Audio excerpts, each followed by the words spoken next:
First, the court majority found Trump's deportation plans break due process. Second, the Supreme Court rejected Trump's request to basically try to reboot and restart those particular type of deportations. We're not talking about all deportations, which continue in this country, like many countries that have immigration enforcement, but we're talking about these particularly controversial ones where he wanted to use war powers. Third, this ruling rebukes Trump's bid to try to rush and game the system.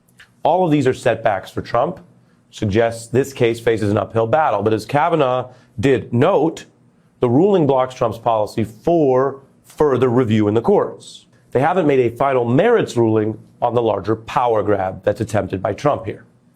Will this court grant Trump those new wartime powers that he clearly says he wants to wield against migrants from countries that we're not at war with? We don't know yet. But this is a new ruling and it has some clues that the 7-2 coalition is skeptical of some of these kind of power grabs. And that's striking because, remember, these past cases in general in American history, they do grant presidents, any president, a lot of power, a lot of broad kind of authority over immigration and national security.